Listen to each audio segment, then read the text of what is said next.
begin the recording. Thank you.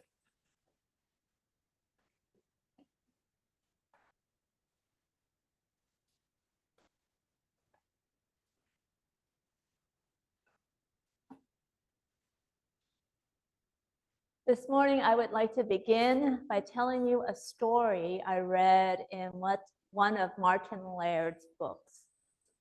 He tells a story about going to his neighborhood park to watch a man run his dogs, exercise them, 4 golden retrievers. And he would throw the ball, and 3 of the 4 would run down the field with, the tongue just waving back and just full of enthusiasm, and caught the ball. And every time, it never got old for these golden retrievers. But there was another dog, the 4th dog. And the 4th dog, whenever the ball would be lobbed, would start running in a circle, like chasing his tail. And Martin Laird asked the man, why is it that this dog runs in a circle, in a tight circle like this, when the other 3 just keep going down the field? And the man explained that when this dog was young, he was abused, and he was kept in a cage all his life until the time when he adopted him. So even though this dog had been freed, he was not freed from the cage in his mind. And so every time the ball would run, the ball was lobbed, as far as the dog could go was in this tight circle. This is a very clear illustration of what trauma looks like, where you're stuck in a certain pattern dictated by whatever harsh thing that happened. How many of you feel an echo of this in your own life? Right? Sometimes it can be a little bigger, maybe a little smaller, but there's some way in which we live, in which we might see the grander field, but we live within the confines of a smaller imagination. So, going to the story of what happened today in the gospel, we have 10 lepers they, as lepers, would be put outside the city, whatever village they are, because as lepers, not only is their disease keeps them separate, but the disease makes them impure. So that also is another level of separation. And Jesus is walking through, and as you hear in the gospel today, they said keeping their distance, because they were not allowed to come close to people who did leprosy. And they kept their distance and said, Jesus, Lord, have mercy on us, please. And Jesus did. He said, go on your way, go show yourself to the priests, and you will be healed. And along the way, they were healed. Hooray! All done. So 9 kept going. And they were healed. And they received this healing. And it was a fix for a disease that kept them separate. But there was still more that could be had. The cage was open. But what about the cage inside the mind, the body? I wonder, when they walked back into society and maybe saw their family for the first time, or friends for the first time after this healing, and their friends see that they have been healed, And they run to them and want to give them that hug. I wonder if those 9 who were healed did what they always had done, kept their distance. Someone approaches, they go back, because that was the habit that they had been taught in their disease, in their exclusion. And imagine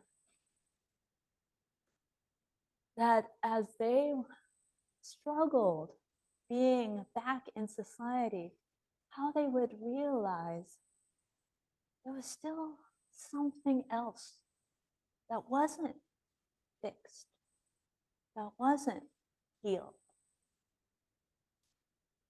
So the 9 went on their way, but one of them, while walking, paused. And it is in this pause, in this moment of silence, of consideration, that he caught a glimpse of something else besides just being fixed. It was just a glimmer in his peripheral vision of gratitude. And this gratitude made him pause. Now, pausing is a hard thing. Pausing lets all the unchurned stuff well up. Things that were too hard to think about, too hard to live with. Survival depended on pushing down. But here we go. He paused. And the grief of the years of exclusion, the grief of the body decaying, the grief of not having the touch of his family, the grief of the loss of years, in that pause begins to bloom. This is hard. Who wants to pause if this is how you feel? Just give me the triumphant, yes, let me go back to society. I don't need to stop. And yet he does. And the grief, the power of it to grieve, also begins to put things just in front of him and say, yes, I have lost so much. But then underneath that was that warmth of gratitude for what was possible now. And so in his gratitude, he goes back trying to figure out what is the source of this warmth? What is this feeling? And he recognizes it. Love. He hadn't felt this in so long. Love. And he finds who is the source of this love. And he sees Jesus. And he goes and he prostrates himself before Jesus out of this gratitude of something beginning for him, not just getting finished. And Jesus says something to him that we need to pause and consider. He says, go on your way. Your faith has made you well. What is faith? I mean, the other 9 were healed. Is faith belief? Like if you believed hard enough, then you'll be healed? Well, those 9 didn't have to believe anything. They didn't have to do anything, and they're healed. So what is this faith? And how does it make him well? How is this different than just did? So this faith, I would like to pause and consider what it means to have faith here. Maybe just standing in that moment of not knowing, that's faith. Maybe standing in that pause where the grief wells up and just letting it be. Maybe that's faith. Maybe it's longing for something more than just being fixed, but having a fullness of life, not just being in the cage, but outside of the cage, outside in the field. Maybe that's what he was looking for when he came back and prostrated himself. And maybe that is what Jesus is saying. Your faith is going to make you well. Keep standing in those places of ambiguity and uncertainty and grief, and the love that is here waiting patiently for you will make you well.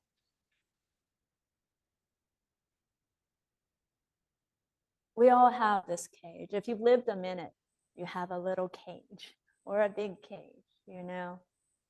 And we rub up against that cage when relations. Why do we always get into this thing I don't want to get into, but I want to win? But I don't want to, you know, these cages, and just draw conclusions about other people. They're just that way. We have different kinds of cages. And sometimes we think that's the whole world. And we just run in circles, tight circles. And we think that's all that life can give us. So today I want to think about the 9 who went on their way. I say, let's not judge them so harshly. We all know what it's like to not come fully to a thing when a gift has been given to us. Let's also not judge ourselves too harshly. We are also on the way. And let us dare to have some faith, which is not believing hard so you can get something out of it, but to sit and stand in an ambiguous space where the earth gives and you're tenderly pondering and working yourself out with yourself, and knowing that love patiently is there to encourage you and to give you courage to continue on your way. So that one day, when love lobs that ball all the way down the field, you will chase it, knowing that that love has been lobbed in your direction. Amen.